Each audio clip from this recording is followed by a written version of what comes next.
Nasir drama serial रहमत के next आने वाले एपिसोड में आप देखेंगे कि जब आखिरकार रमशा आती है अपनी माँ के पास और आकर कहती है कि आपके बहू और बेटे को आपका बिल्कुल ख्याल नहीं है। देखा ना आपने कि किस तरीके से आपको छोड़कर वो तो बाहर सैरे करते फिर रहे हैं और एक ख्वाब है कि आपकी तबीयत खराब है, उन्हें कोई परवाह ही नहीं, आपको इस तरह से छोड़कर चले गए हैं। उन्हें जरा सा ख्याल करना चाहिए था आपका, कम अज कम यही सोच लेते कि हमारी बहन शादीशुदा है, आखिर कब तक आपको इस तरह से रोज रोज अपना घर छोड़कर देखने आएगी। इस पर कहती है रमशा की माँ के मैंने तुम्हें नहीं बुलाया था और ना ही तुम्हें यहाँ पर आने की जरूरत थी, मुझे मैं पहले से ही पता है और मैं बहुत ही ज्यादा खुशनसीब हूँ कि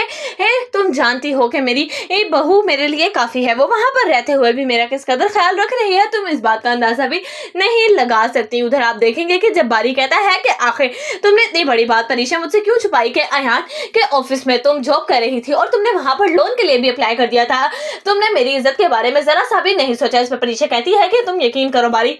मुझे इस बात का पता ही नहीं था कि मेरा बॉस अयान है, वो तो जब मेरा लोन अप्रूव हो गया उसके बाद मुझे पता चला कि अयान मेरा बॉस है, मुझे ये पहले वाकई कुछ नहीं पता था, अगर तो मुझे पता होता तो मैं हरगिज भी ऐसा कुछ भी ना करती। इस पर बारी कहेगा परीक्षा से कि मैंने हरगिज भी नहीं सोचा था कि तुम मेरी इस तरह से इंसल्ट करवाओगी। आखिर जब जाता है बारी परीक्षा की माँ के पास और जाकर कहता है कि आंटी मैंने आप लोगों के लिए अलग घर का बंदोबस्त कर दिया है, मुझे लगता है कि शायद अब आप लोगों को वहां पर शिफ्ट हो जाना चाहिए। ये सारी बातें आलम सुन लेता है और वो कहता है कि नहीं बेटा, हम लोग इतने गिरे पड़े नहीं कि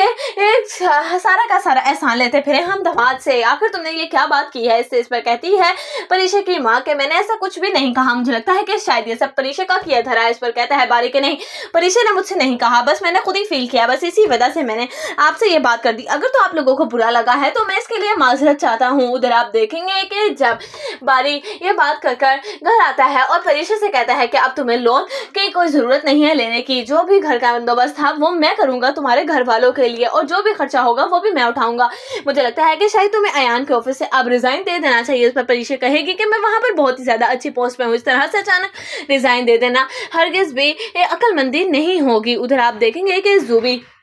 जब अपने भाई को बहुत ही ज्यादा मेहनत के साथ पढ़ाती है, क्योंकि उसका भाई उसको कहता है कि मुझे लगता है कि जुबी आपी अब भी आपको ही मुझे मेहनत के साथ पढ़ाना होगा, तभी मैं कोई कामयाब इंसान बन सकता हूँ, नहीं तो पहले से तो मैं इतनी मेहनत कर रहा था और कोई भी मुझे रिजल्ट नहीं मिल रहा था। आप जानती हैं कि अब्बा किस कदर खुश हैं, ये देखकर मुझे कितनी खुशी हो रही है, अब्बा ने पहली दफा मुझे प्यार से इस तरह से गले लगाया है, मेरी हरकतों के बाद से और जो कुछ भी काशिफ भाई की हरकतें रही उसके बाद तो अब्बा हम लोगों से बहुत ही ज्यादा खफा हो गए थे और हमारी किसी बात पे भी नहीं करते थे, लेकिन अब मुझे लगता है कि अब्बा वापस मुझसे वैसे ही मोहब्बत करने लगे हैं जैसे वो मुझसे पहले करते थे। ये सारा का सारा किया धरा काशिफ का था। उधर आप देखेंगे कि रुमैसा देखेगी कि आलम तो बहुत ही ज्यादा करीब होते जा रहे हैं